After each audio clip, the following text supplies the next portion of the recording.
Hello दोस्तों, सबसे पहले मैं आपसे रिक्वेस्ट करना चाहती हूँ कि वीडियो देखने के बाद सब्सक्राइब जरूर कर लीजिएगा। मैं इन वीडियोस को बनाने में बहुत मेहनत करती हूँ और इसी से मैं अपना खर्चा चलाती हूँ। जो भी सब्सक्राइब करेगा मैं दुआ करती हूँ कि उसकी जिंदगी बहुत अच्छी, अमीर और खुशहाल हो। प्लीज प्लीज सब्सक्राइब कर लीजिएगा। अब सुनिए ये कहानी जो मेरी खुद की जिंदगी से जुड़ी है। मेरा नाम सीमा है।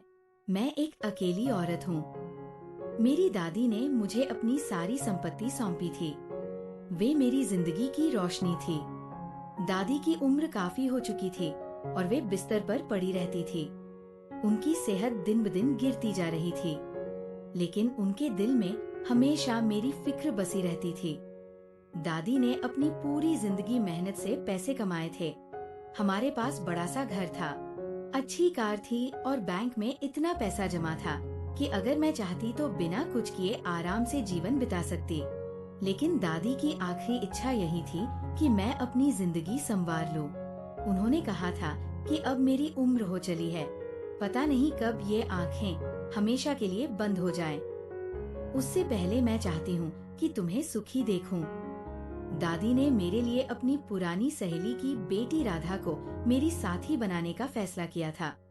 राधा बहुत सादगी वाली और मेहनती लड़की थी। मुझे वो बिल्कुल पसंद नहीं थी। ना उसकी बातों में कोई चमक थी, ना चेहरे में कोई ऐसी बात जो मुझे आकर्षित करती। वह हमेशा सिर झुकाए रहती थी, जैसे दुनिया की हर बात से अनजान हो।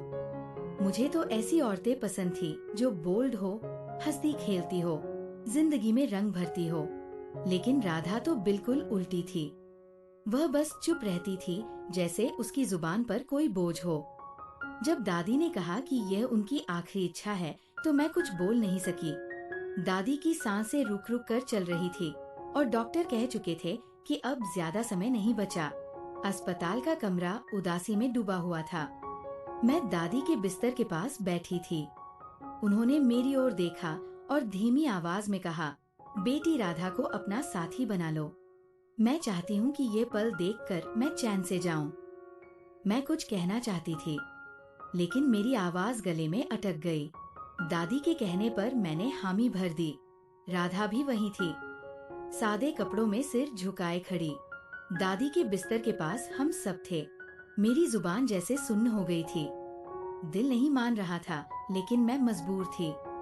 दादी की इच्छा थी।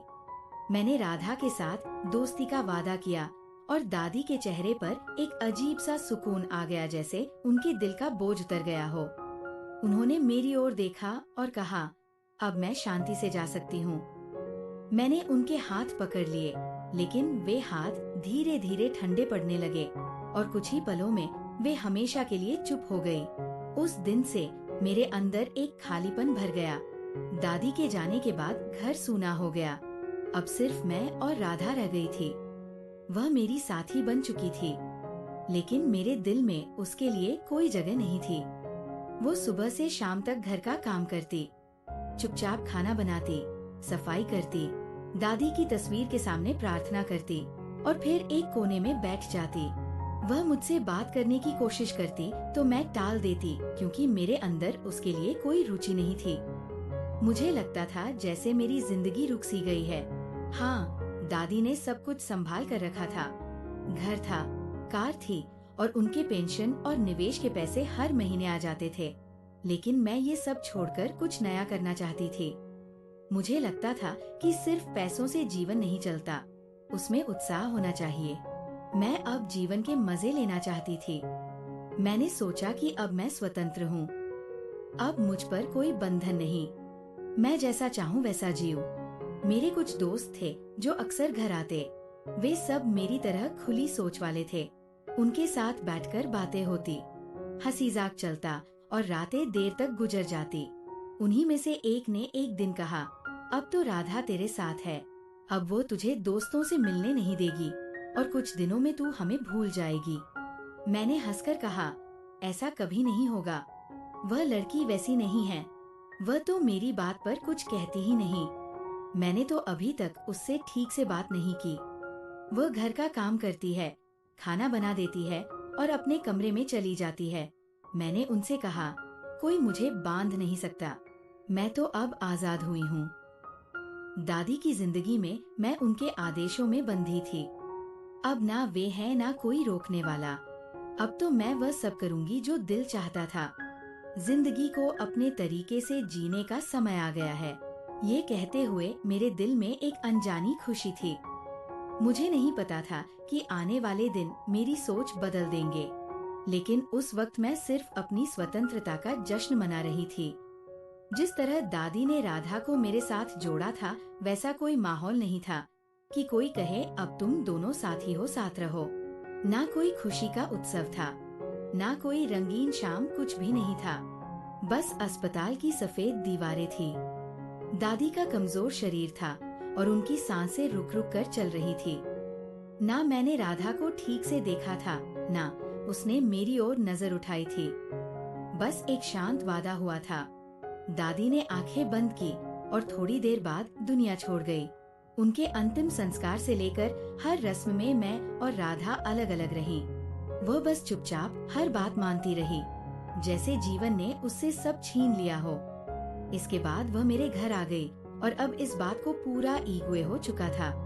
मैंने कभी सोचा नहीं कि वह कहाँ सोती है, कहाँ बैठती है, कैसी है। मैं तो अपने कमरे में सोती थी और वह अपनी दुनिया में खोई रहती थी।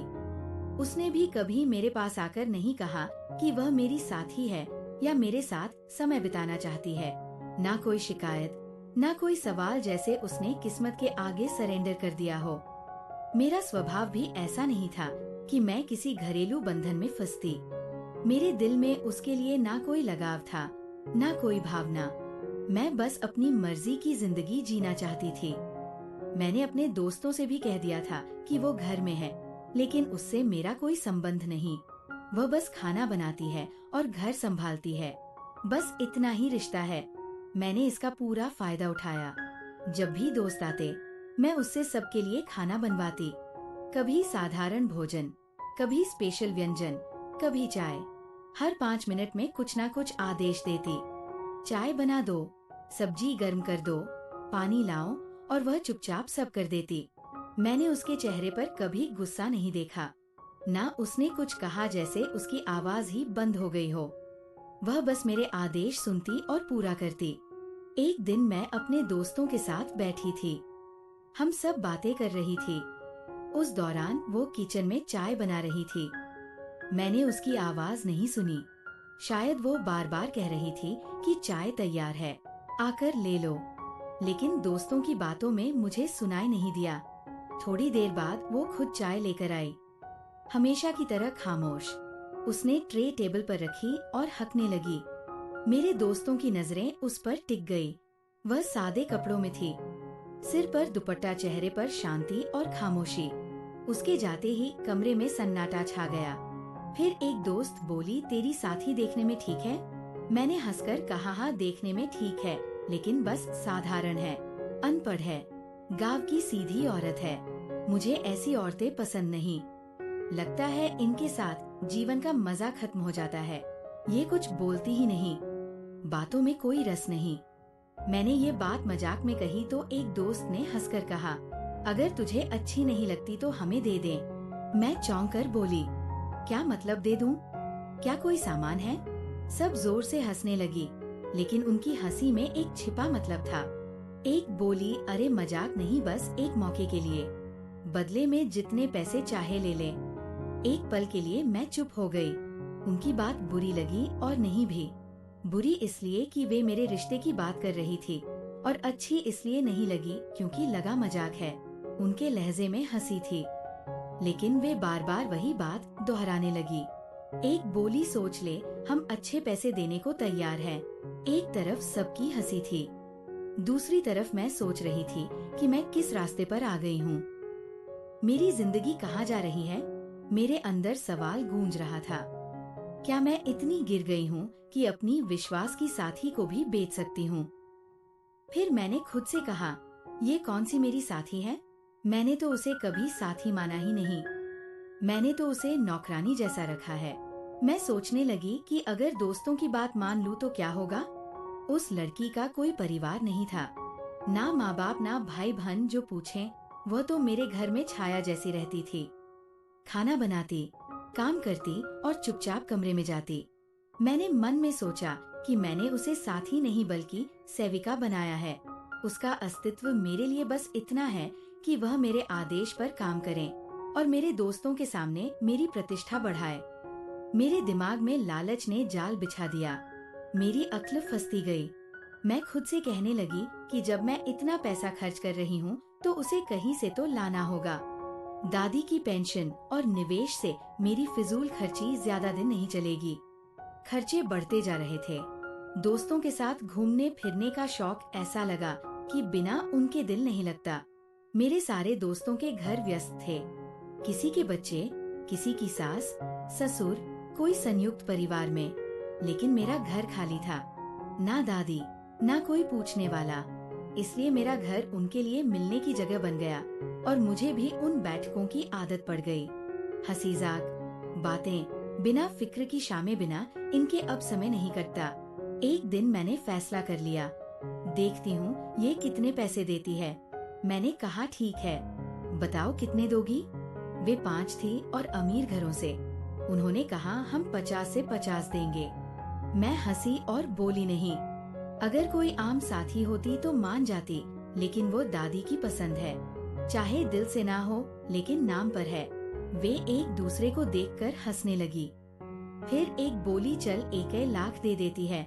मैंने देखा और कहा 1 लाख दो और अगली 2 बैठकों का खर्च भी तुम्हारा। उन्होंने तुरंत कहा मंजूर है। मेरे अंदर तूफान उठ रहा था।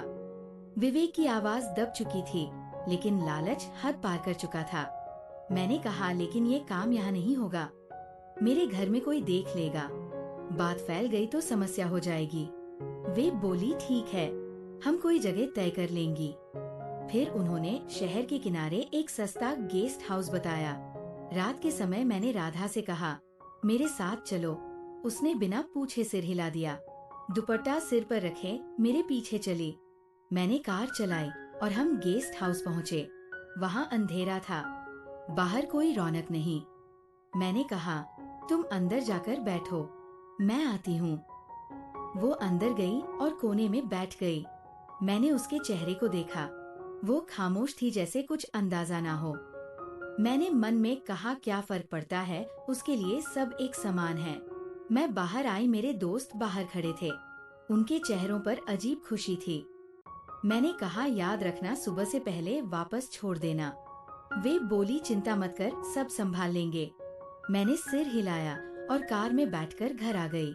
रास्ते भर दिल में बोझ था, लेकिन पैसों का ख्याल आते ही हल्का हो गया। मैं खुद को समझाती रही कि अब कुछ दिन आराम से गुजरेंगे। 5 लाख कमाना आसान नहीं। मैंने आज तक खुद एक नहीं कमाया। घर आकर मैंने दरवाजा बंद किया, कमरे में गई और अलमारी से बैग निकाला। फिर टेबल पर बैठकर नोट गिनने लगी। एक एक नोट हाथ से गुजरता तो दिल में नशा दौड़ता, जैसे मैं सबसे चतुर हूँ, जैसे मैंने जीवन का सबसे बड़ा सौदा किया हो। मैंने नोटों के बंडल रखे, 5 बंडल, हर पर 1 लाख।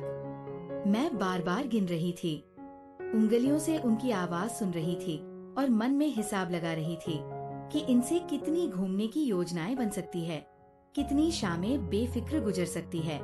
रात गहरी हो रही थी, मैं थक गई थी। नोट टेबल पर छोड़ दिए और बिस्तर पर लेट गई। नींद और सुकून पैसों के भरोसे आ गए। मैं सोचते सो गई कि कल सब ठीक होगा और जिंदगी पहले से आसान हो जाएगी। मुझे पता नहीं था कि वह रात मेरी जिंदगी का सबसे तेज मोड़ बनेगी। जब आँख खुली तो सुबह हो रही थी। मैंने सोचा खुद जाकर राधा को ले आऊंगी। मैं वहाँ गई और दरवाजे पर नॉक किया। मेरे दोस्त घबराए बाहर आए। उनके चेहरे पर डर था। मैंने पूछा क्या हुआ? मैं बोली यार बड़ा पंगा हो गया। मैंने कहा क्या शुक्र है वो किसी को बताएगी नहीं, वो तो डरपोक है। एक दोस्त ने कांपती आवाज में कहा नहीं बात नहीं। मैंने पूछा तो क्या? तू दूसरी, यार तेरी साथी मर गई।